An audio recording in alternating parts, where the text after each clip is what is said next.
அனைவருக்கும் வணக்கம்.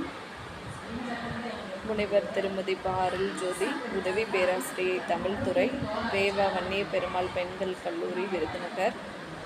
தொல் தமிழர் வழிபாட்டில் முருகன். முருகன் என்றாலே அழகு, அச்சம், ஆற்றல், சினம், அழிவு ஆகியவற்றை உணர்த்த தமிழ் புலவர்கள் தொன்மங்களை பயன்படுத்தி இருக்கிறார்கள். தெய்வம் ஏறி விளையாடுவதை சாமியாடல் என்றும், வெறியாடுதல் என்றும், அடக்க முடியாத சினத்தை முருக சீற்றம் என்றும் கூறியுள்ளனர். இதனை அகம், புறம் ஆகிய சங்க இலக்கிய பாடல்களில் அறிய முடிகிறது. முருகன் நற்போர் நெடுவேல் ஆவி, முருகன் அன்ன சீற்றத்து கடுந்திரல் என்று அகம் கூறுகிறது. முருகன் சீற்றத்து உருகெழு குறிசில் கூர் நவை முருகன் சுற்றத்தன்ன என்று புறன் கூறுகிறது. இவ்வாறு சங்க இலக்கிய பாடல்கள் பல பாடல்களில் முருகன் குறித்த தொன்மங்களை காண முடிகின்றது. முருகனை தமிழ் கடவுள் என்றுதான் சைவ சமயத்தவர்கள் கூறுவார்கள். முத்தமிழ் இருக்கும் இடத்தில் எல்லாம் முருகன் இருப்பான் என தமிழ் பக்தி இலக்கியமும் கூறுகின்றன.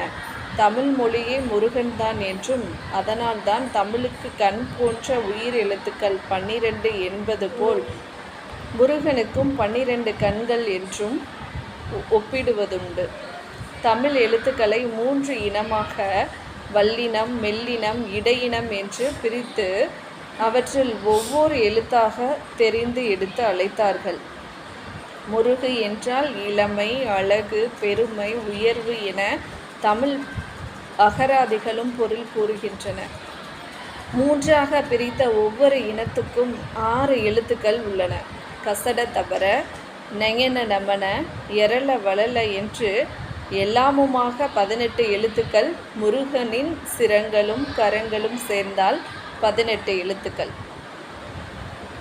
முருகனின் சிரங்களும் கரங்களும் சேர்ந்த அந்த 18 எழுத்துக்களும் தமிழ் மொழியின் மெய்யெழுத்துக்களும் 18 என்பதை அறிய முடிகின்றது. அது மட்டுமல்ல, தமிழில் ஓர் இனச்சொற்கள் 6, முருகனின் முகங்களும் 6 தான். இவை எல்லாவற்றையும் விட தமிழ் கடவுளான முருகனை போல் புரட்சிகாரனையும் போர்க்கடவுளையும் சைவ சமயத்தில் வேறு எவரும் கிடையாது என்று துணிந்து நாம் கூறலாம். படைப்பு கடவுளான பிரம்மனுக்கு ஓம் என்ற பிரணவ பொருளுக்கு அர்த்தம் தெரியாததால் அவரை சிறையில் அடைத்தவன் முருகன் என்றும், அதன் காரணமாக படைப்பு தொழிலையும் அவனே ஏற்றான் என்றும் சைவ சமய நூல்கள் கூறும். அது மட்டுமல்ல, ஓம் என்ற பிரணவ பொருளுக்கு அர்த்தம் கேட்ட தன் தந்தை சிவபெருமானையே தன் சீடனாக மாற்றி உபதேசம் செய்து தகப்பன் சாமியாக விளங்கியவன்தான் இந்த தமிழ் கடவுள் என்றும் பக்தி இலக்கியம் பறைசாற்றுகின்றன. ஆனால் இப்போதோ இந்த தமிழ் ஓம் ஆங்கிலத்தில் ஆம் ஆக, சம்ஸ்கிருதத்தில் ஓம் ஆக நம்மவர்கள் இல்லங்களை அலங்கரிப்பது இன்றைய எளிநிலையாகும். முருகன் தமிழ் கடவுள் மட்டுமல்ல, ஒரு போர்க்கடவுளும் ஆவார். அதனால்தான் முருகன் வீற்றிருக்கும் தலங்களை கூட படை வீடுகள் என்று இன்று வரை தமிழகம் அழைத்து வருகின்றது. இவை முருக கடவுள் குறித்து பக்தி இலக்கியம், புராண கதைகளும் கூறும் பொதுவான செய்திகளாகும். ஆனால் முருகன் குறித்த ஆராய்ச்சிகளை நுணுகி நோக்குவது அவசியமான ஒன்றாக உள்ளது. குமரி நாட்டு தமிழ் மக்கள் தம் அறிவு நிலைக்கு ஏற்ப 3 வகை மத நிலைகளை கொண்டிருந்தார்கள். அவை சிறு தெய்வ வணக்கம், பெரும் தெய்வ மதம், கடவுள் சமயம் என வகைப்படுத்தப்பட்டிருந்தன. ஆரியர்கள் இந்தியாவிற்குள் புகுந்த காலம் தோராயமாக கிறிஸ்துவுக்கு முன்பு 1500 ஆண்டுகள் என மதிப்பிடப்படுகின்றன. அவர்களுடைய மதம் கொலை, வேள்வி, சிறு தெய்வ வணக்கமாக இருந்தது. தமிழரோடு தொடர்பு கொண்ட பின்னரே சிவ மதத்தையும் திருமால் மதத்தையும் ஆரியர் தழுவினர். ஆகையால் ஆரியரது வேதாகம இதிகாச புராண கதைகளை நம்பி அவையே சிவநெறிக்கும் திருமால் நெறிக்கும் அவற்றின் சித்தாந்தங்களுக்கும் மூலம் என கூறுவது தவறானது என்று மொழி ஞாயிறு தேவநேய பாவனார் தனது ஆய்வின் மூலம் விளக்குகின்றார். பண்டை மாந்தரில் குறிஞ்சி நில மக்கள் தம் தெய்வத்தை தீயின் கூறாக கொண்டு சேந்தன் சிவந்தன் என்று பெயரிட்டு வணங்கினார்கள். இவை சேயோன் சே என்பன இலக்கிய வழக்காகும். சேயோன் மேய மைவரை உலகம் என தொல்காப்பியம் குறிப்பிடுவதிலிருந்து குறிஞ்சி நில கடவுள் முருகன் என்பது நன்கு புலனாகிறது. குறிப்பாக குறுந்தொகையில் முருகன் பற்றிய செய்திகள் மிகுதியாக கிடைக்கின்றன. முருகப்பெருமான் அசுரர்களை அழித்த புராண செய்தியை செங்கலம் படக்குன்று அவுணர் தேய்த்த என்ற பாடல் வரிகள் நன்கு விளக்குகின்றன. இதேபோல் முருகன் சூரபத்மனை வதம் செய்த நிகழ்வை பரிபாடல் எடுத்துரைக்கின்றது. இச்செய்தியினை கந்த புராணத்திலேயும் காண முடிகிறது. வேட்டை தொழிலில் அவர்கள் மரம் சிறந்ததினால் தமது தெய்வத்தையும் மறவனாக கருதி அவற்றிற்கேற்றவாறு அவனை முருகன் இளைஞன் என்றார்கள். குமரன் என்ற பெயரும் இளைஞன் என்ற பொருளை கொண்டதாகும். குறிஞ்சி நிலத்தில் மிகுதியாக விளைந்த கடம்ப மரத்தின் மலரை அணிவித்ததால் கடம்பன் என்றும் வேலை படையாக்கியதினால் வேலன் என்றும் முருகனுக்கு பெயர் தோன்றின. முருகன் உருவம் பொறித்த தூண்களை அம்பலங்களில் நிறுத்தியதால் அவனுக்கு கந்தன் என்ற பெயரும் தோன்றியது. கந்து என்றால் தூண், கந்தம் என்றால் பெருந்தூண் என்று பொருள். கலிகெடு கடவுள் கந்த கைவிட பலிக்கண் மாற்றிய பால்படு பொதியில் என்ற புறநானூற்று பாடல் மூலம் இதனை காணலாம். குறிஞ்சி நில பறவையாகிய மயிலை முருகன் ஊர்தியாக கொண்டமையால் மயிலூர்தி, மயிலேறும் பெருமாள், மயில் வாகனன் என்னும் இலக்கண வழக்கும் எழுந்தன. தோகை உடைய மயிலை குறிக்கும் திரிபு சொல்தான் ஆங்கில வேர்ச்சொல் அகராதி கீர் என்று கூறுகின்றன.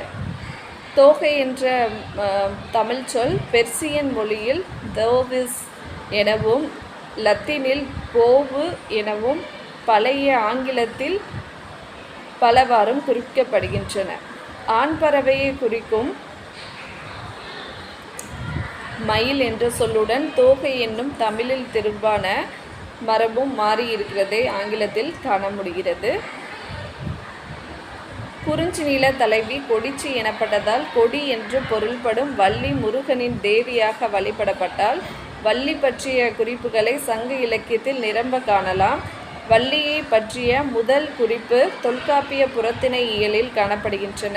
கொடிநிலை கந்தளி வள்ளி என்ற வடுநீங்கு சிறப்பின் என்று முருக வழிபாட்டையோடு வள்ளியையும் சுட்டி காட்டுகின்றது. தொல்காப்பியம் குறிப்பிடும் கொடிநிலை கந்தளி வள்ளி என்னும் 3 வாழ்த்து நிலைகள் பற்றி நச்சினார்க்கிரியர் பொருள் கூறுகையில், இயற்கையோடு இயைந்து வாழ்வு நடத்திய தமிழ் மக்கள் தொடக்க காலத்தில் இயற்கை வழிபாடு செய்தார்கள் என்பதற்கு அடிப்படையாக துவங்கும் கொடிநிலை இம்மூன்றும் கால மாற்றத்தால் பரிணாம வளர்ச்சி பெற்று திருக்கோவில் கொடி மரமாக ஏற்றப்படும் கொடியாக பள்ளிக்கல்லாக வள்ளி பள்ளிக்கல்லில் படைக்கப்படும் பலியாக மாற்றம் பெற்றன என்னும் முறையில் இப்போது நோக்க முடிகின்றது. இயற்கை வழிபாடாகிய மர வழிபாட்டுடன் இம்மூன்றையும் தொடர்படுத்தியும் பார்க்க முடிகிறது. முதலில் கொடிநிலை. கானகத்தில் இருள்பட வளர்ந்த மரங்களின் மீது இயற்கையாகவே தலைத்து செழித்த கானகத்து கொடிகள் சுற்றி படர்ந்து நெடிது உயர்ந்து சென்றிருப்பது இயல்பு. இதனை கண்ட அக்கால மக்கள் மன உணர்வில் அப்போது அவர்களுக்கு கிடைத்த பட்டறிவிலும் நூலறிவிலும் கொடி சுற்றி படர்ந்துள்ள மரங்களின் மீது தெய்வத்தன்மை பொருந்தி இருப்பதாக மதித்து கடவுளுக்கு சமமாக கருதி வணங்கினார்கள். இரண்டாவது, கானகத்து கொடிகள் சுற்றிய மரத்தின் வற்றி உலர்ந்து போன அடிப்பகுதி. அந்த அடிப்பகுதியை பார்த்த அம்மக்கள் மனத்தில் பழைய மனநிலை உணர்வு காரணமாக முன்பு கொடி சுற்றி படர்ந்த மரத்தை தெய்வத்துக்கு நிகராக கருதி வணங்கியதை போன்று வற்றி உலர்ந்த அந்த மரத்தின் அடிப்பகுதியிலும் தெய்வம் குடிகொண்டிருப்பதாக மதித்து வழிபட்டனர். இதனை அகநானூற்று பாடல்களில் காண முடிகிறது.